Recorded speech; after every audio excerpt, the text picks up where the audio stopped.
Everyone, my smart Guruji channel पर आपका स्वागत है। आज हम लेकर आए हैं आपके लिए बाल विकास की क्लास 12, जिसमें हमारा टॉपिक है थार्नडाइक का सिद्धांत। जो एमपीटेट वर्ग 3 के लिए यह क्लास बहुत ही इम्पोर्टेंट रहेगी।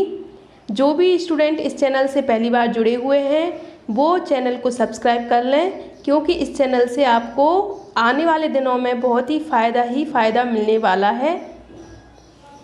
आज हम आपके लिए एक टॉपिक लेकर आए हैं थार्नडाइक का संबंधवाद का सिद्धांत, जो वेरी इम्पोर्टेंट है एग्जाम के लिए, जिसको एसआर थ्योरी के नाम से जाना जाता है। इसको एसआर थ्योरी क्यों बोला जाता है? क्योंकि इस सिद्धांत में स्टिमुली, जिसको उत्तेजक बोला जाता है, और रिस्पॉन्स, स्टिमुली और रिस्पॉन्स यानी अनुक्रिया, इन दोनों के बारे में इस थ्योरी में बताया गया है। अब हम देखते हैं कि इस सिद्धांत का प्रतिपादन किसने किया था, यानी किसने दिया था यह सिद्धांत। तो अमेरिका के मनोवैज्ञानिक थे। कौन थे? Edward L Thorndike. इन्होंने यह सिद्धांत दिया था। कब दिया था यह सिद्धांत? 1913 में, 1913 में दिया था। इनका जन्म कब हुआ था थार्नडाइक का? 31 अगस्त 1874। और मृत्यु कब हुई थी? 9 अगस्त 1949 को इनकी मृत्यु हुई थी। आगे देखते हैं कि इनकी इम्पोर्टेंट बुक कौन सी है। शिक्षा मनोविज्ञान, जिसको एजुकेशन साइकोलॉजी पुस्तक बोला जाता है। इसी पुस्तक में इन्होंने एसआर थ्योरी के बारे में डिटेल से बताया है, शिक्षा मनोविज्ञान। और इनके द्वारा जो और बुक है वो कौन कौन सी है? Animal intelligence, the psychology of learning, human nature and the social order. Animal intelligence पुस्तक भी इन्होंने लिखी है, इसलिए इनको पशु विज्ञान के जनक या मनोवैज्ञानिक भी बोला जाता है। किसको? थार्नडाइक को। ये सारी पुस्तकों को याद रखना। आगे हम देखते हैं कि इन्होंने अपना प्रयोग किस पे किया था। तो भूखी बिल्ली पर इन्होंने अपना प्रयोग किया था। किसने? थार्नडाइक ने। और बिल्ली को जिस बॉक्स में रखा था उस बॉक्स को बोला जाता है पजल बॉक्स। क्या बोला जाता है? Puzzle box. बिल्ली को खाने के लिए जो भोजन रखा था वो भोजन क्या था इधर? उद्दीपक। और भोजन कौन सा था? मछली, यानी मृत मछली को उन्होंने भोजन के रूप में रखा था, जो उत्तेजक का या उद्दीपक का काम कर रहा था। किसके लिए? बिल्ली के लिए। ये तो हमने देख लिया। अब हम देखते हैं प्रयोग किस तरह इन्होंने किया था।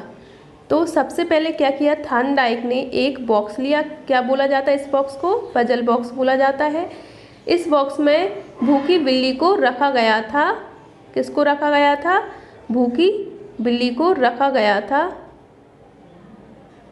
और इस बॉक्स में एक क्या लगा था? लीवर लगा हुआ था, बटन, लीवर, जिसको बटन बोला जाता है। और बॉक्स के बाहर क्या रखा गया था? भोजन रखा गया था। बिल्ली कैसी थी? भूखी थी। शुरुआत में भूखी बिल्ली पिंजड़े में उछल कूद करती रही, क्योंकि उसे भोजन चाहिए था। भोजन क्या था इधर? मछली, मृत मछली भोजन था।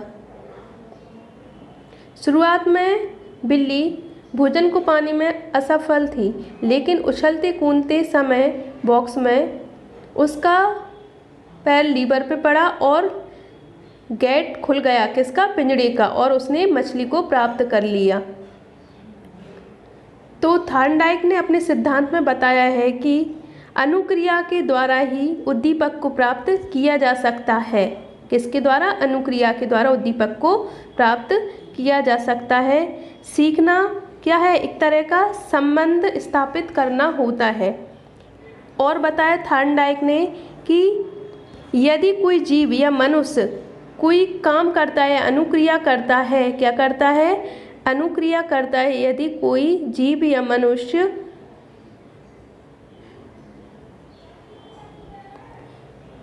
ये अनुक्रिया प्रारंभ में तो कैसी होती है? कुछ उससे गलती भी हो सकती है, जैसे बिल्ली से प्रारंभ में कुछ गलतियां हो रही थी, उससे भोजन नहीं मिल पा रहा था। लेकिन प्रयास करने के बाद उसको क्या हुआ, भोजन प्राप्त हुआ।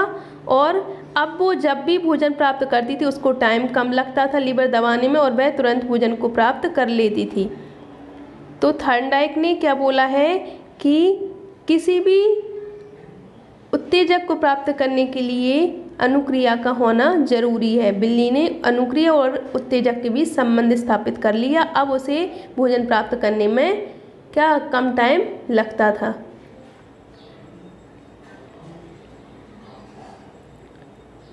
अब हम देखते हैं इस सिद्धांत के उपनाम क्या है। तो उद्दीपन अनुक्रिया का सिद्धांत, ये वेरी इंपॉर्टेंट है। डायरेक्ट क्वेश्चन बनते हैं कि उद्दीपन अनुक्रिया सिद्धांत किसने दिया। प्रयास एवं त्रुटि का सिद्धांत, संयोजनवाद का सिद्धांत और प्रयत्न एवं भूल का सिद्धांत और एसआर थ्योरी, ये सब क्या है, इस सिद्धांत के उपनाम है, संबंधवाद सिद्धांत के उपनाम है। अब हम देखते हैं कि थॉर्नडाइक ने सीखने के कुछ नियम भी दिए हैं। वो कौन कौन से हैं। थॉर्नडाइक ने सीखने के 2 नियम दिए हैं, एक मुख्य नियम, एक गौण नियम।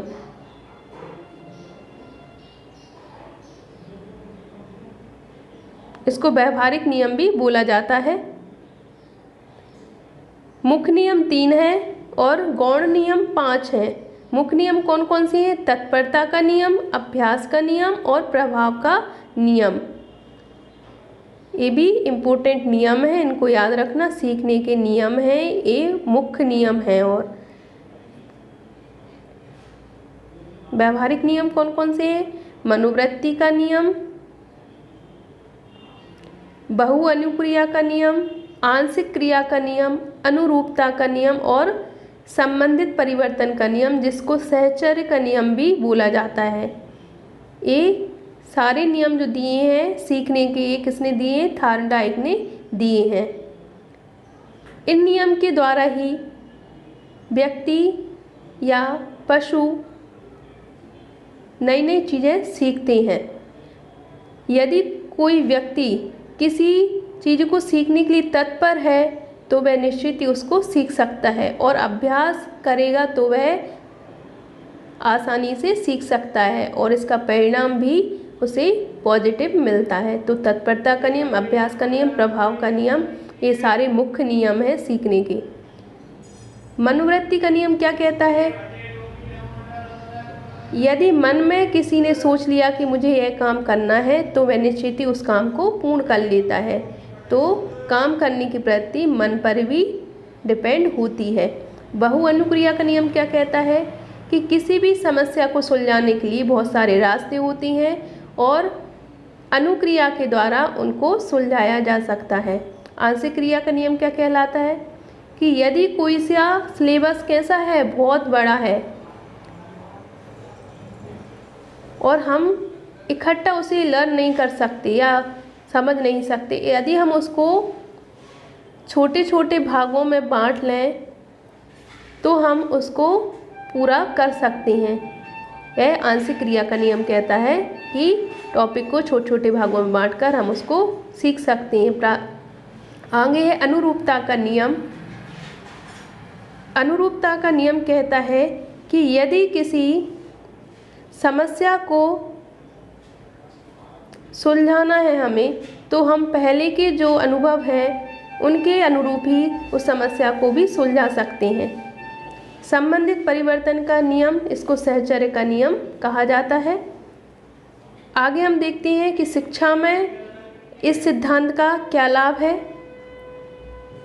मंदबुद्धि बालकों का अधिगम प्रयास व त्रुटि द्वारा किया जा सकता है। थॉर्नडाइक का जो प्रयास एवं त्रुटि का सिद्धांत है, इसके द्वारा जो कमज़ोर छात्र छात्राएं हैं उनको आसानी से सिखाया जा सकता है।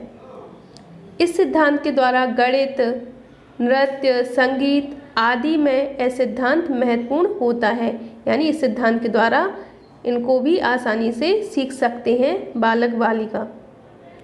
समस्या समाधान एवं शिक्षक द्वारा निर्देशन के द्वारा विद्यार्थियों का अधिगम किया जा सकता है।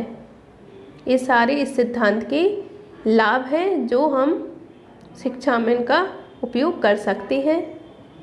यहाँ पर हमारा टॉपिक कंप्लीट होता है। अगर वीडियो पसंद आती हो आपको तो प्लीज़ लाइक कीजिए वीडियो को और शेयर कीजिए, जिससे और स्टूडेंट को भी फ़ायदा मिल सके, और चैनल को जल्दी जल्दी सब्सक्राइब भी कर लिया करें। Thanks for watching video.